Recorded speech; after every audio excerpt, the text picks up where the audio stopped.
بسم اللہ الرحمن الرحیم نحمده ونصلی علی رسولہ الکریم۔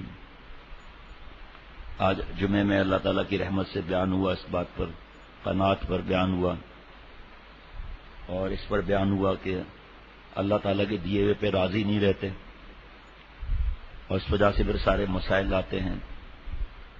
قناعت سے نہ رہنے کی وجہ سے اور اپنے سے اوپر والوں کو دیکھنے کی وجہ سے پورا اللہ تعالیٰ نے بیان کروایا تفصیل سے، پھر بھی بہت کچھ رہ گیا۔ اس میں خاص بات یہ سمجھائی گئی تھی کہ اگر ہم قناعت نہیں کریں گے تو حرص اور لالچ ہوگی، پھر اس کے لیے ہم حلال حرام کسی کو نہیں سوچیں گے، اور پھر اس کے بعد حسد پیدا ہوگا۔ کہاں سے بات چلی؟ قناعت نہ کرنے سے حرص پیدا ہوگی، حرص پیدا ہونے سے حسد پیدا ہوگا، حسد کے بعد بغض پیدا ہوگا، بغض کے بعد عداوت پیدا ہوگی، اور اس میں پھر غیبتیں بھی ہوں گی۔ حضرت حکیم الامت مجدد ملت حضرت مولانا شاہ اشرف علی تھانوی صاحب رحمۃ اللہ علیہ تفصیل المواعظ میں فرماتے ہیں، جیسے غیبت کہ جب ایک آدمی کسی کی غیبت کرے گا تو دوسرے کو خبر پہنچے ہی گی، پھر وہ بھی غیبت کیوں نہ کرے گا بلکہ اس سے زیادہ کرے گا۔ اس لیے غیبت حرام ہے، اس سے دونوں میں دشمنی ہوگی۔ پھر دشمنی وہ چیز ہے کہ جب دو آدمی میں پڑ جاتی ہے تو دونوں کا نماز روزہ سب عداوت ہی ہو جاتی ہے، ہر وقت دل میں خیالات آتے رہیں گے انتقام کے لیے۔ یہ غیبت بھی اسی قناعت نہ کرنے کی وجہ سے آدمی برائی کرے گا نا، حالانکہ غیبت کی تفصیل میں لکھا ہوا ہے کہ کسی کا جانور، گھر، اولاد، کاروبار، اس کے لیے بھی کوئی ایسی بات کرنا کہ اس کو تکلیف پہنچے، یہ بھی غیبت میں داخل ہے۔ اس کی گاڑی ایسی ہے، اس کا گھر ایسا ہے، جب حسد ہوگا تو یہ برائیاں ہوں گی۔ اٹھنے بیٹھنے سونے میں ہر وقت یہی فکر رہتی ہے کہ کسی طرح دوسرے کو نقصان پہنچے۔ نماز نیت کی اور دل میں دوسرے کا نقصان پہنچانے کی تدبیر سوچی جا رہی ہے، یہ کیا نماز ہوئی؟ اور دل کا شغل حرام چیز سے ہوا، منہ میں روزہ ہے اور زبان دوسرے کی غیبت میں بھری ہے، دل میں خوش ہے کہ روزہ ہے، یہ خبر نہیں کہ روزے میں ان چیزوں کو تو چھوڑا جو خود حلال تھی۔ روزے کے نا جیسے ابھی 14.5-15 گھنٹے کا روزہ گزرا تو اس میں تو کھانا پینا تو روزے کے علاوہ تو حلال ہے نا، لیکن یہاں آرام ہو گیا۔ عجیب بات ہے، پیارے شیخ فرماتے تھے کہ دیکھو اللہ نے ہمیں کیا صلاحیت دی ہے کہ ہم روزے میں اللہ کے حکم سے پانی وغیرہ سب چیز جو حلال نعمت ہے اللہ کے حکم سے اپنے اوپر بند کر دیا، حرام ہو گیا معاملہ، اگر کیا تو گناہ ہو جائے گا۔ جب ہم اللہ نے ہمیں یہ توفیق دی کہ ہم نے حلال کو اپنے اوپر بند کر دیا تو باقی کتنے گھنٹے بچے؟ بھائی اس میں سے 4-5 گھنٹے نیند وغیرہ کے میں لا لو، باقی کیا بچا؟ تو جب اللہ نے یہ نعمت دی کہ ہم حلال کو اللہ کے حکم پہ چھوڑ سکتے ہیں تو حرام چھوڑنا تو ویسے ہی آسان ہو جائے گا۔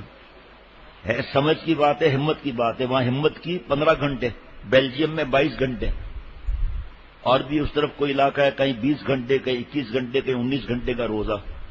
جوان نہیں رکھ رہا، بوڑھا رکھ رہا ہے نا۔ ہمت تو دونوں کو ہے۔ اب بوڑھے کو تو خیر جو شریعت نے اس کی کوئی شرعی عذر ہے وغیرہ وہ معاملہ الگ ہے، باقی جو رکھتے ہیں ان کو بھی آخر ہمت ہے جب رکھتے ہیں نا۔ تو پھر حرام کو چھوڑنا کیا مشکل ہوا۔ ایک ابھی جب میں اٹھا ہوں تو میں نے دیکھا ایک صاحب کا میسج آیا ہوا تھا جن کو اللہ نے نوازا ہوا ہے مال سے، دین کی طرف بھی ماشاءاللہ ہیں، تو ان کا میسج آیا ہوا تھا کہ جمعے کے بیان سے مجھے بہت فائدہ ہوا، یہ برانڈڈ چیزیں لینا، اور یہ ریس لگی ہوئی ہے، ریس، پھر اس میں حلال حرام کی فکر کہاں، آگے بڑھنا ہے بس، نمازیں بھی پھر کہاں، تو یہ تباہی کا راستہ ہے۔ اور پھر عرض کیا تھا آپ صلی اللہ تعالی علیہ وسلم کو بھوک لگی ہوئی ہے، گھر سے باہر تشریف لے آئے بھوک کی وجہ سے، یعنی کھانا پینا اور جو چیز ہمیشہ حرام ہے اس کو نہ چھوڑا، تو یہ کیا روزہ ہوا؟ غرض یہ عداوت دشمنی اسی غیبت کے بدولت ہوئی، اور عداوت وہ چیز ہے کہ دل کو ایک ہی طرف کا کر لیتی ہے، وہ کیا ہے؟ نقصان پہنچانا۔ آپ جانتے ہیں کہ یہ عداوت کا چھوٹا سا لفظ کس قدر برائی لیے ہوئے ہے، تفصیل کی ضرورت نہیں، بالکل ظاہر ہے کہ عداوت دوستی کی ضد ہے۔ جتنی بھلائی دین اور دنیا کی دوستی میں ہے، دین اور دنیا کی، اتنی برائی بھی عداوت میں ہے۔ جب کیسے ہوا؟ ایک ذرا سی غیبت سے خواہش نفسانی کی اور خرابی سنیے، مثلا میرا اور آپ کا جائیداد پر مقدمہ ہے، ہر شخص کی خواہش ہے کہ مجھ کو پورا مل جاوے، بس لڑائی ہو گئی۔ جو عرض کیا تھا جھوٹے گواہ، جھوٹے الزامات، اگر دونوں یہ کہتے کہ ہمیں کچھ نہیں چاہیے تو طول کائے کو کھنچتا، مقدمے بازی کی نوبت کیوں آتی؟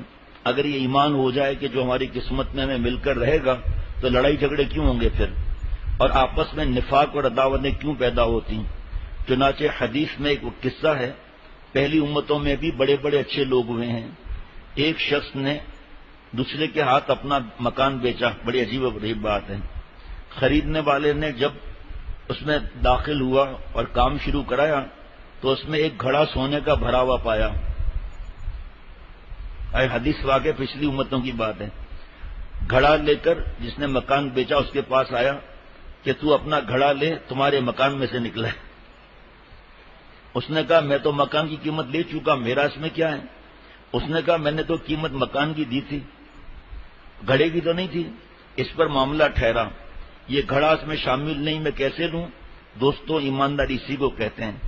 اگر آج کل گھڑا نکل آوے تو مزہ آ جاوے کہ واہ بھائی تو ہمارا ہوا۔ کانپور میں دو آدمیوں نے کہیں سے سن لیا کہ شب برات میں جو دعا مانگی جاوے وہ قبول ہوتی ہے، بیوقوف تھے، چنانچہ دونوں ایک مٹی کا ڈھیلا لے کر بیٹھ گئے اور اس پہ کہ رومال ڈھک دیا اور دعا مانگنی شروع کی، یا اللہ یہ مٹی سونا ہو جاوے۔ تمام رات دعا کرتے رہے، جوں جوں صبح ہوتی تھی شوق بڑھتا جاتا تھا۔ بمشکل صبح پکڑی۔ حضرت تھانوی رحمۃ اللہ کے لیے کہتے ہیں کہ مثالوں کے بادشاہ تھے، مثالوں میں شریعت اور سنت کی بات دل میں اتر جاتی تھی۔ آج کل جو اثر کے بعد یہ پڑھا جا رہا ہے، کتنی باتیں ایسی ہیں جو دل میں اتر جائیں۔ آج تو دوسروں کا حق واپس نہیں کرتے۔ جو بیان رات کو بھی ہوا اور آج بھی الحمدللہ جو بیان ہوا، اس سے زیادہ تفصیل جو ہے وہ بھی آ چکی ماشاءاللہ۔ جب بڑی مشکل سے صبح ہوئی، جلدی سے کپڑا ہٹایا، دیکھیں تو وہی مٹی، سونا بنا نہیں۔ ساری آرزویں خاک ہو گئیں اور دل مر گیا کہ شب قدر بھی خالی گئی، اور طرح طرح کے شیطانی خیال آئے کہ دعا کو ویسے بھی سنا کرتے تھے کہ قبول ہوتی ہے، اور آج تو شب قدر تھی۔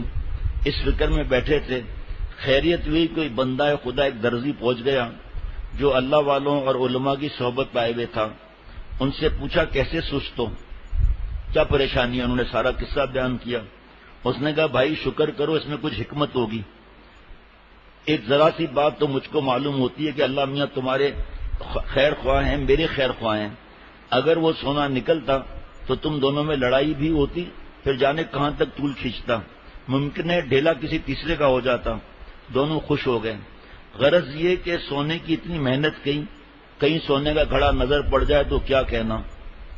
صحابہ رضوان اللہ علیہم اجمعین کی ہمدردی کا عجیب واقعہ۔ یہاں پر ایک اور حضرت تھانوی رحمۃ اللہ علیہ کی بات سناؤں کہ حضرت عیسیٰ علیہ السلام کہیں تشریف لے جا رہے تھے، ساتھ میں ایک امتی ہو گیا، ساتھ میں حضرت عیسیٰ علیہ السلام نے ان کو 3 روٹیاں دیں اور فرمایا راستے میں کھا لیں گے، اور ان کو پتہ نہیں تھا کہ حضرت عیسیٰ علیہ السلام ہیں۔ آگے ایک جگہ رکے تو حضرت عیسیٰ علیہ السلام نے فرمایا بھائی روٹیاں لاؤ کھائیں، تو 2 روٹیاں نکلی۔ تو حضرت عیسیٰ علیہ السلام نے فرمایا کہ بھائی تیسری روٹی کہاں گئی؟ کہ مجھے کیا معلوم۔ حضرت عیسیٰ علیہ السلام خاموش، آگے تشریف لے چلے۔ قرآن پاک میں ہے حضرت عیسیٰ علیہ السلام کو اللہ نے جو حضرت عیسیٰ علیہ السلام کو معجزے دیے نا، اس میں ایک یہ بھی تھا کہ مردے کو زندہ کرتے تھے اللہ کے حکم سے۔ قرآن پاک میں یہ غالباً 7ویں پارے یا 6 پارے یا آخر میں ہے، غالباً کہہ رہا ہوں، ہے ادھر ہی کہیں، یہ پورا لکھا ہوا ہے کہ ہم نے آپ کو معجزے دیے، ہم نے آپ کو اس میں ایک معجزہ یہ دیا کہ آپ مردے کو زندہ کرتے تھے، کوئی چیز پھونک بنا کر پھونک مارتے تھے وہ صحیح وہ جان پڑ جاتی تھی، آپ کوڑھی اندھے کو ٹھیک کر لیتے تھے۔ تو حضرت عیسیٰ علیہ السلام جو ہے وہ آگے بڑھے تو ایک ہرن جا رہا تھا، ہرن کو بلایا اور پھر اس کے جو ہے ذبح ہوا اور کھا پی کے پوچھا اب تو معجزہ ہو گیا نا، یہ پھر دم کیا، وہ ہرن چوکڑیاں بڑھتا ہوا بھاگ گیا۔ اب یہ حیران کہ یہ کیا معاملہ ہے۔ حضرت عیسیٰ علیہ السلام سمجھ گئے کہ اب شاید ٹھیک ہو جائے گا۔ فرمایا بھائی ایک روٹی تمہاری ایک میری، تیسری کہاں گئی؟ کیا مجھے کیا معلوم کہاں گئی۔ معجزے کے بعد بھی آگے بڑھے، حضرت عیسیٰ علیہ السلام نے مٹی کی 3 ڈھیریاں بنائیں، اللہ سے دعا کی، سونے پر یاد آیا، وہ سونا بن گئی ڈھیریاں۔ فرمایا ایک ڈھیری آپ تمہاری سونے کی ڈھیری، دوسری میری، تیسری اس کی جس نے روٹی کھائی تھی. کہا وہ میں نے کھائی تھی. کہا ہم کیا کریں اس کو، جاؤ اچھا تم لے جاؤ، مجھے کوئی ضرورت نہیں اس کی. غور سے سنتے جائیے گا. یہ جو آج بیان ہوا نا قناعت کا، اس کے بارے میں آپ نے احادیث مبارکہ بھی سنی، اس سے کیا سکون ملتا ہے.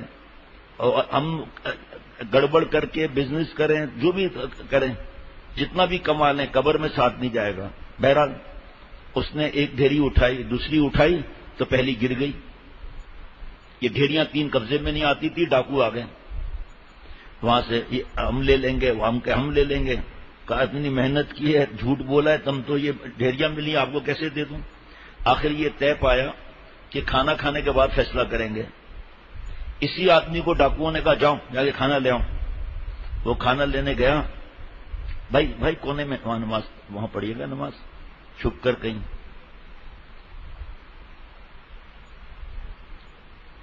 تو ڈاکوؤں نے کہا یہ اس سے جان چھڑانی ہے. اس نے وہ آدمی جس کو 3 ڈھیریاں ملی تھی سونے کی، جس نے ایک روٹی زائد کھا لی تھی، تو اس نے سوچا کہ یہ تو اتنی محنت سے سونا ملا ہے. اس نے کھانا کھایا ڈٹ کر اور اس کھانے میں زہر ملا دیا. یہ کسی ڈائجسٹ کا واقعہ نہیں سمجھنا. اور پھر چلا ان کے پاس جہاں ڈاکو بیٹھے ہوئے تھے. ان ڈاکوؤں نے کہا یہ آ جائے پھر اس کو ہم مار دیں گے، سارا ہمارا ہو جائے گا. تو جیسے ہی آیا ڈاکوؤں نے ان کو مار دیا. اس کو کھانا کھایا، یہ بھی مر گئے. اب لکھا ہے سونے کی ڈھیریاں ہیں اور وہاں لاشیں گری ہوئی ہیں. اس پر حضرت خواجہ مجذوب صاحب رحمۃ اللہ علیہ فرماتے ہیں جگہ جی لگانے کی یہ دنیا نہیں ہے، جگہ جی لگانے کی یہ دنیا نہیں ہے، یہ عبرت کی جا ہے، تماشا نہیں ہے. پہلے بچپن نے تجھے برسوں کھلایا، پھر جوانی نے تجھے مجنوں بنایا، بڑھاپے نے آ کر کیا کیا نہ ستایا، اجل کے کر دے گی تیرا صفایا. جگہ جی لگانے کی یہ دنیا نہیں ہے، یہ عبرت کی جا ہے، تماشا نہیں ہے. قناعت نہ ہونے کی وجہ سے یہاں تک لکھا ہے کہ حضرت شیخ الاسلام دامت برکاتہ مفتی تقی عثمانی صاحب دامت برکاتہ میں کتاب میں لکھا ہے اگر قارون کا خزانہ مل جائے نا تب بھی پیٹ نہیں بھرنے کا. اور پھر حدیث پاک لکھی ہے کہ ایک وادی سونے کی مل جائے پیٹ نہیں بھرے گا، ایک اور ملے. چنانچہ آپ پورے دنیا میں دیکھ رہے ہیں، میں کسی کا نام نہیں لوں گا، چاہے وہ صحیح بھی ہوں غلط بھی ہوں، میرا واسطہ نہیں. ملٹی نیشنل کمپنیاں ہیں، بڑی برانڈڈ چیزیں ہیں. جیسے ایک مثال ہے پیزا ہٹ آپ لے لیں، اس میں نام لینے میں حرج نہیں، وہاں میں نے نام کسی وجہ سے نہیں لیا. اگر اس کو قناعت حاصل ہے، اگر وہ امیر ہے، پھر کیوں برانچیں کھول رہا ہے؟ اس کے وینڈر کیوں بن رہے ہیں جگہ جگہ؟ رائلٹی کیوں لے رہا ہے جگہ جگہ؟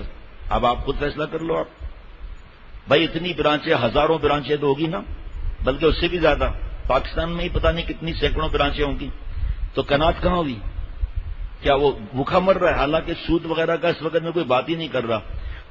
میں اخبار نہیں پڑھتا، مجھے جو خبریں ملتی ہے سچے آدمی سے، ہنڈائی کے چیئرمین نے اگر 12ویں یا 11ویں فلور سے چھلانگ نہ لگائی ہو، مالک چیئرمین کتے کی موت مر گیا حرام. مسلمان تو تھا بھی نہیں اور خودکشی اوپر سے. کیوں بھائی؟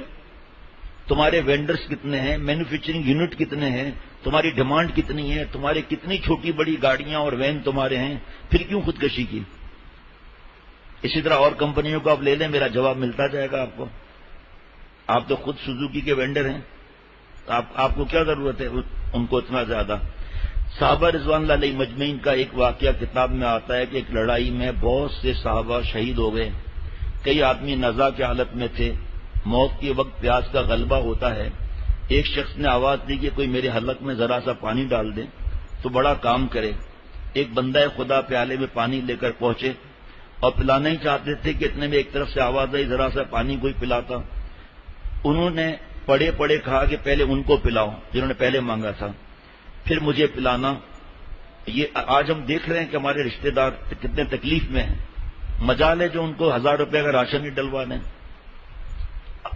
گناہ کبیرہ پر خرچہ کر لیں گے شادیوں وغیرہ میں، لیکن اپنے ماموں چاچا خالہ جو رشتہ دار ہیں ان کی فکر نہیں کریں گے. ویسا ہم آخر کیوں آئے ہیں؟ ہمیں کیا فرق پڑتا ہے؟ اس سے کتنا نقصان ہوتا ہے.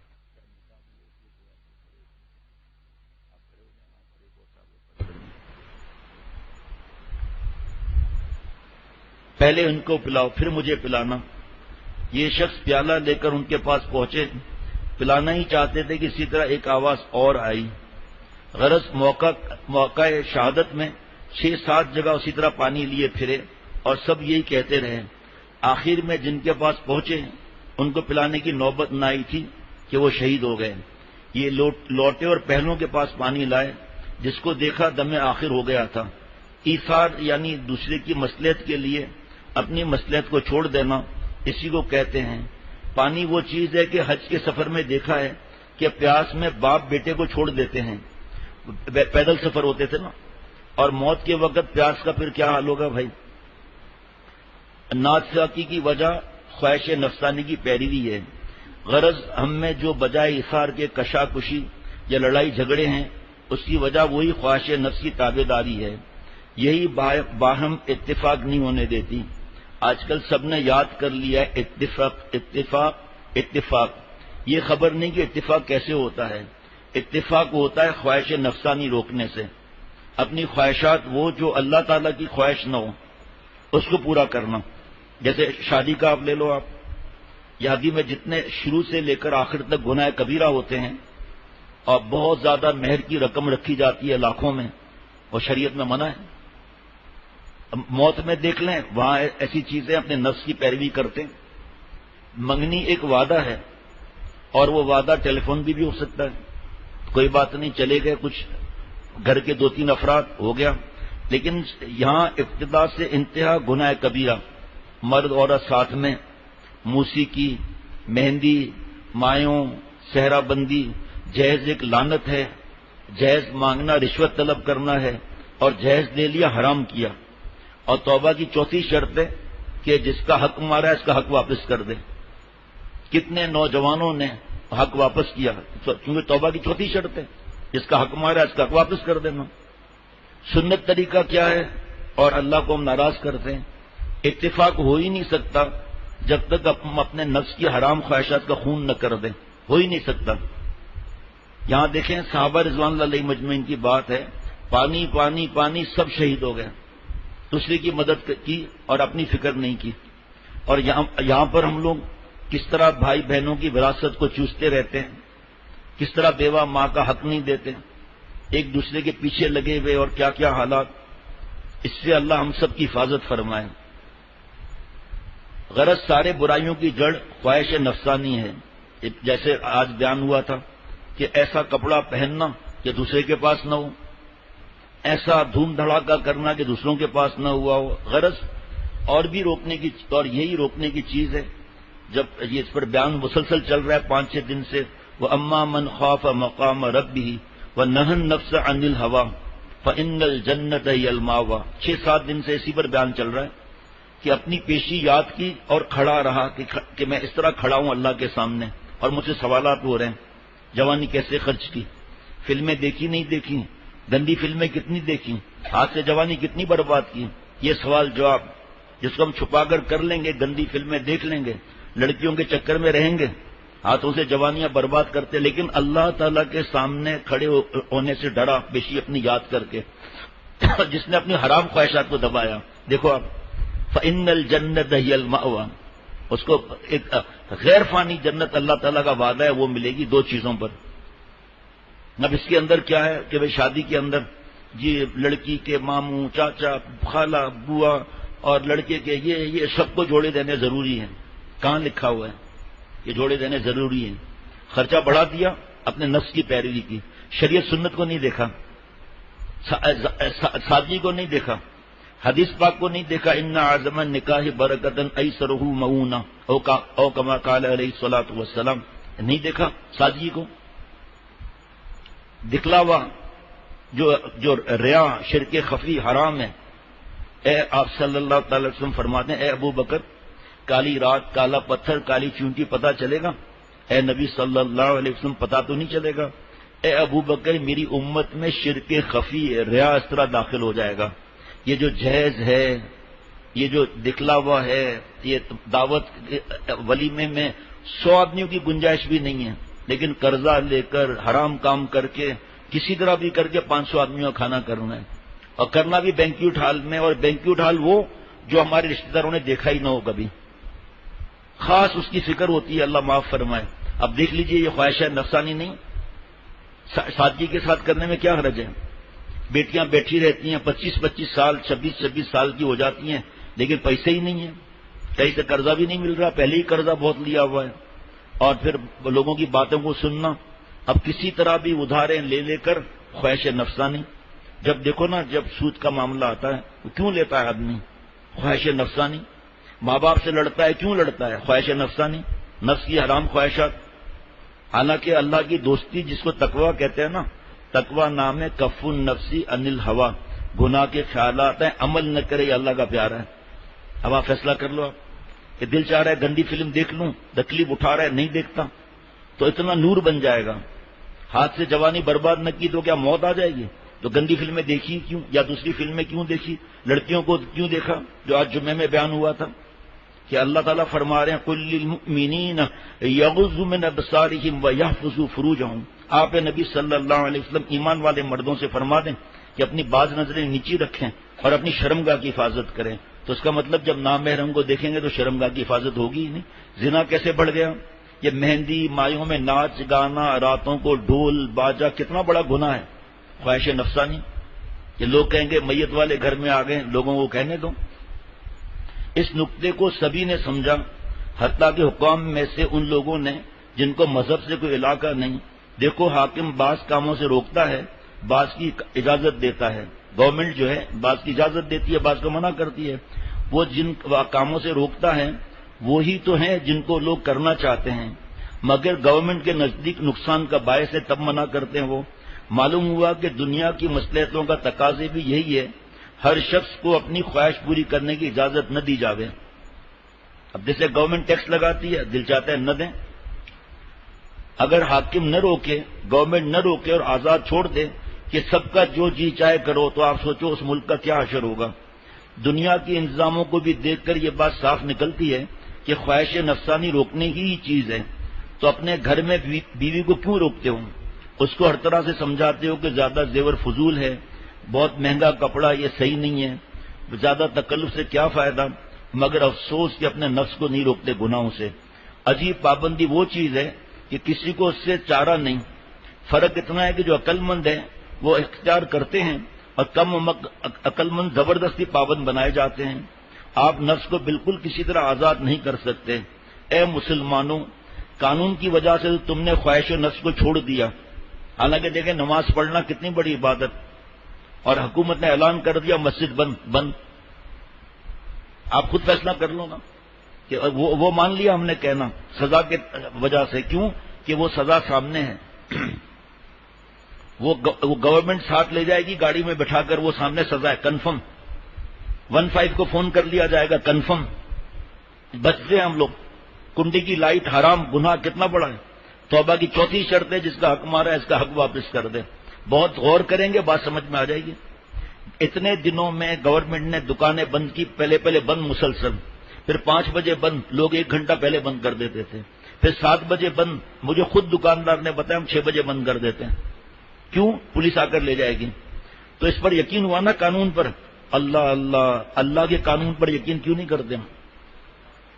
قانون پر یقین تو ہے، عمل کیوں نہیں کرتے؟ رکتے کیوں نہیں ہے گناہوں سے؟ یہ VCR، یہ فیس بک، یہ یوٹیوب، یہ IMO، جتنی یہ گناہ کبیرہ کی چیزیں ہیں، اللہ سے دور کرنے والی چیزیں ہیں، یہ لڑکیوں کے ساتھ دوستیاں، راتوں کو جاگنا، دن کو سونا، اس پر جو سزا ہے قرآن پاک میں، اس پر ہمارا اعتماد کیوں نہیں بنتا؟ کیونکہ وہ چیز قبر کی ہے، نظر نہیں آتی. وہ چیز آسمان کی ہے، دوزخ کی نظر نہیں آتی. اس لیے پھر ہم لوگ جو ہے وہ یہ حرکتیں کرتے ہیں. لیکن اللہ تعالی ہمیں سزا نہیں دیتے، ہمارے دل کو اللہ شکنجے میں رکھ دیتے ہیں. دیکھیں نا، بادشاہ جب کسی ملک پر حکومت کرتا ہے تو وہ پولیس والے سپاہی کو نہیں پکڑتا، وہ کانسٹیبل کو نہیں پکڑتا، وہ سیدھا جا کے بادشاہ کو پکڑتا ہے. اس کے بعد ساری ملک کنٹرول میں آ جاتا ہے. تو اللہ تعالیٰ جس سے ناراض ہوتے ہیں تو جسم کا جو بادشاہ کنٹرول آف پاور ہے، راج دھانی ہے، سلطنت ہے، دل، اللہ اس کے دل کو اپنے شکنجے میں لے لیتے ہیں اور فرماتے ہیں وَمَنْ أَعْرَضَ عَنْ ذِكْرِي فَإِنَّ لَهُ مَعِيشَةً ضَنْكًا. جو ہماری یاد سے اعراض کرے گا اس کو تلخ زندگی دی جائے گی. اور اللہ جس کو تلخ زندگی دے اس کا کیا حال ہوگا؟ منہ پر کباب ہوگا، دل پر عذاب ہوگا. ماں باپ کو ستائیں، ہم لوگ ٹانگ ٹوٹ جائے، بریکنگ نیوز کا پرچہ آ جائے کہ اب دوسری ٹانگ کی باری اور ستاؤ، فلم دیکھ رہے ہیں، ایک آنکھ اچھل کے باہر گر جائے اور پرچہ آ جائے آسمان سے کہ ایک دوسری آنکھ کی باری، اب اور دیکھتا ہوں پھر کون فلمیں دیکھتا ہے، کون لڑکیوں کے پیچھے پڑتا ہے، کون لڑکوں کے پیچھے پڑتا ہے، کون سور اور کتے والا کام کرتا ہے۔ حالانکہ قرآن پاک میں لکھا ہے جو لڑکوں سے گندے کام کرتا ہے فجعلنا عالیہا سافلہا وامطرنا علیہم حجارۃ من سجیل، بستیاں آسمان تک گئی ہیں، حضرت جبرائیل علیہ السلام وہاں سے پٹخ دیا ایسے آدمیوں کو، سب مر گئے، پھر بھی اللہ نے ان پر پتھروں کی بارش کی۔ ایسا لڑکوں کے ساتھ گندے کام کرنے پر یہ عذاب ہے۔ یہ پتہ ہے قرآن پاک میں، یہ پھر کیوں کرتے ہیں؟ خواہش نفسانی، شہوت چڑھ جاتی ہے، گندی فلمیں دیکھنے سے، بد نظری کرنے سے پھر انسان کو یاد ہی نہیں رہتا قرآن پاک نے کیا فرمایا، حدیث پاک میں کیا ہے، آپ صلی اللہ علیہ وسلم نے کیا فرمایا، کچھ یاد ہی نہیں رہتا۔ اور اللہ اور اس کے رسول کے حکم سے نہیں چھوڑتے، قانون کی وجہ سے چھوڑ دیتے ہیں۔ اللہ یہ کیا غضب ہے۔ اگر قانون کی روح سے کسی بات کی ممانعت ہو جائے تو ایک بھی بہانہ باقی نہ رہے، اور اللہ میاں کسی کام کو منع کریں تو اس میں ہیلے نکالے جائیں، بہانے نکالے جائیں، ضرورتیں ثابت کی جائیں۔ قانون کے مقابلے میں ضرورتیں کہاں چلی جاتی ہیں؟ افسوس کہ دنیا کے قانون کا ہے فکر، اللہ کے قانون کا فکر نہیں۔ افسوس اللہ میاں کی محبت دنیا کے مصلحت بھی برابر نہ ہوئی۔ حالت یہ ہے کہ ایک مرد اگر عورت کو کہے رات بھر کھڑی رہو تو کر گزریں گے، اگر ایک مرد کو لڑکی حرام دوستی ہے، گناہ کبیرہ ہے، عشق مجازی اللہ کا عذاب ہے، لڑکی اور لڑکی کا محبت اللہ کا عذاب ہے، لیکن ساری رات کھڑے رہیں گے اور اللہ کے حکم سے عشاء کی نماز بھی بھاری ہو۔ ایک شخص کا قصہ ہے، ایک بزرگ ہیں، پہلی حالت ایسی تھی، بعد میں بزرگ ہوئے۔ وہ یہ کہ ایک عورت سے عشق تھا، بڑے آرزوؤں کے بعد ایک دن شام کو کہیں بات کرنے کا موقع مل گیا، اور صورت یہ تھی کہ کھڑکی کے نیچے بات کرنے کے لیے کھڑے ہوئے تھے۔ ایسے باتیں کی جیسے موبائل پر ایزی پیکج میں۔ رات گزر گئی، جب مؤذن نے صبح کی اذان دی تو کہتے ہیں کہ بھلے مانس، تجھے بھی آج ہی عشاء کی اذان سویرے کہنا رہ گئی تھی، فجر کی اذان ہو رہی ہے اور کہتے ہیں واہ مؤذن صاحب تمہارا یہی وقت ہے عشاء کی نماز اتنی جلدی دینے کا۔ کسی نے کہا نالائق، خبر بھی ہے فجر ہو گئی ہے۔ منہ پھیر کر دیکھا تو واقعی صبح تھی، دل پر اثر ہوا، بہت روئے۔ ایک اللہ والے کے سے ہاتھ پر بیعت کی، توبہ کی اور اس خیال کو چھوڑ دیا، پھر بہت بڑے اللہ والے ہوئے، سبھی کچھ ہوا، بہت زیادہ نیک بنے۔ اس بات پہ رونا آیا کہ حرام عشق میں مجھے کچھ فکر نہیں، اور مجھے اتنا بھی پتہ نہیں چلا میں اتنا اللہ سے دور ہوں، اللہ کے حکم کی پرواہ نہیں کی، لڑکی کی بات مان کے ساری رات باتیں کی اور فجر کی نماز نہیں پڑھی۔ اللہ نے دل بدل دیا۔